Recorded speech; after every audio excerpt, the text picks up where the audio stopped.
In the peaceful suburb of Lower Plenty, on the outskirts of Melbourne, Australia, a series of unsettling events unfolded beginning on August 22, 1987. A mysterious individual, who came to be known as Mr. Cruel, invaded the tranquility of a family's home. On that morning in 1987, Mr. Cruel established himself as a boogeyman that would strike fear into parents and children alike for over a decade. After the twisted attack on the family in Lower Plenty, the police were called, and their investigation began. The family reported that the intruder, masked and dressed in black, had entered their home by removing a pane from their living room window. Armed with a knife and a gun, he made his way to the parents' bedroom. To immobilize them, he used a complex knot suggesting some knowledge of nautical techniques. During the next 2 hours, the 11-year-old daughter was subjected to a traumatic ordeal. Before leaving, the intruder took a box of records and a blue jacket. The young girl later informed the police that the intruder had used the family's phone to make a call during a pause in his actions.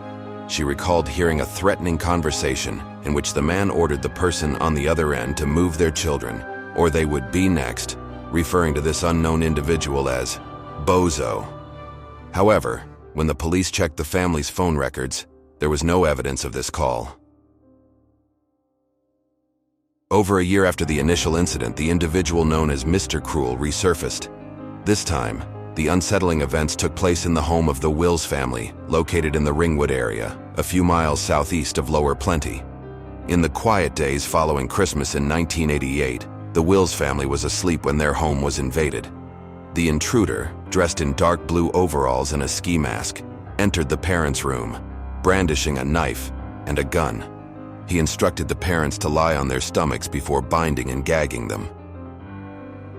Despite assuring the Wills that he was only interested in money, he proceeded to cut the phone lines and entered the bedroom where the 4 Wills daughters were sleeping.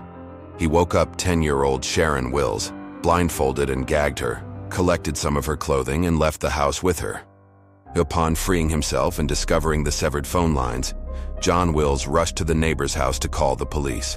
However, by this time, both Mr. Cruel and Sharon Wills were nowhere to be found. 18 hours later, a woman found a small figure standing on a street corner after midnight.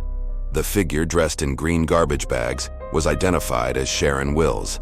Upon reuniting with her family, Sharon provided the police with some potentially significant clues about her attacker.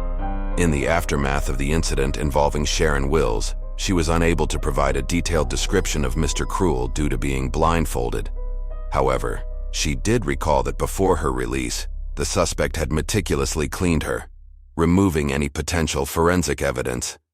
This incident was quickly linked to the previous one in Lower Plenty, leading to a growing sense of unease in the Melbourne suburbs.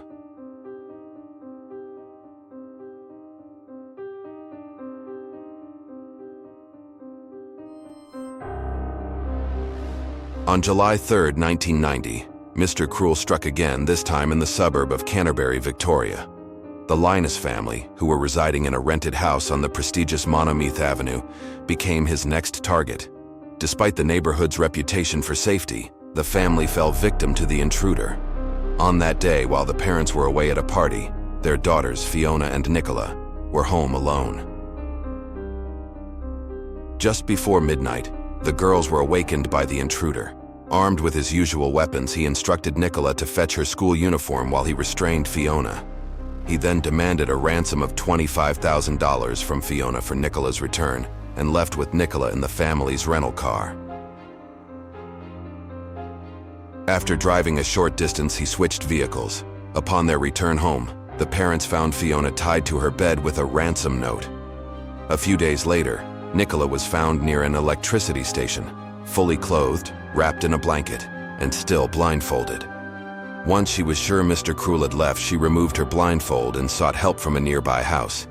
It was in the early hours of the morning when she was able to call home. Nicola was able to provide investigators with some crucial details about her ordeal. She estimated the attacker's height to be around 5'8" and suggested he might have had reddish-brown hair. She also shared that during her captivity, she was restrained with a neck brace attached to the bed. She mentioned hearing the attacker speaking to someone else, although she never heard a response. This led investigators to consider the possibility of an accomplice, but it was more likely another diversion tactic by Mr. Cruel. After the Linus family returned to England, Nicola shared that she had heard a low-flying aircraft while in captivity.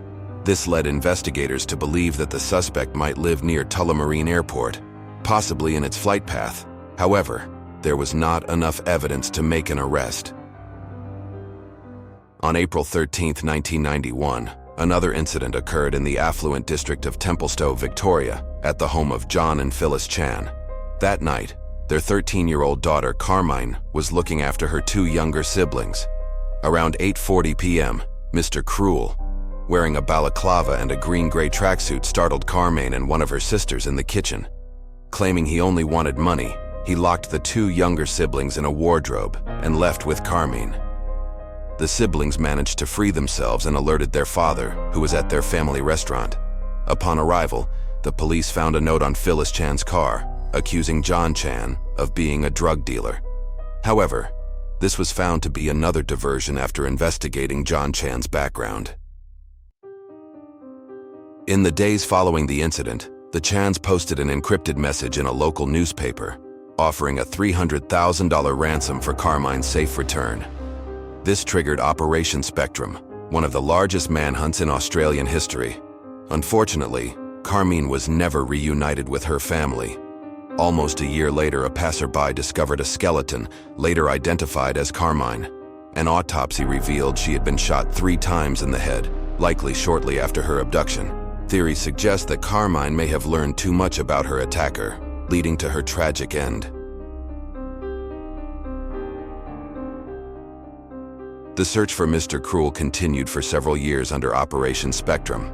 A task force of 40 members investigated over 27,000 potential suspects, received tens of thousands of tips from the public, and searched more than 30,000 homes in the hope of finding a single clue.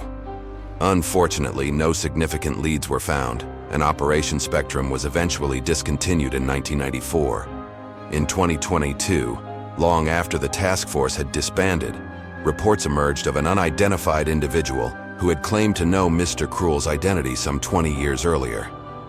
This person suggested that the perpetrator was a known criminal named Norman Laung Lee, whose residence reportedly matched the victim's descriptions of Mr. Cruel's house. However, this lead did not result in any significant breakthroughs.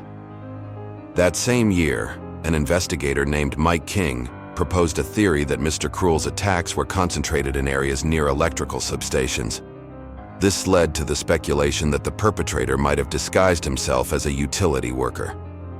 Despite these efforts, the case remains unsolved to this day, and the identity of Mr. Cruel is still unknown. This case serves as a stark reminder of the importance of community safety and vigilance. To this day, Mr. Cruel has never been identified.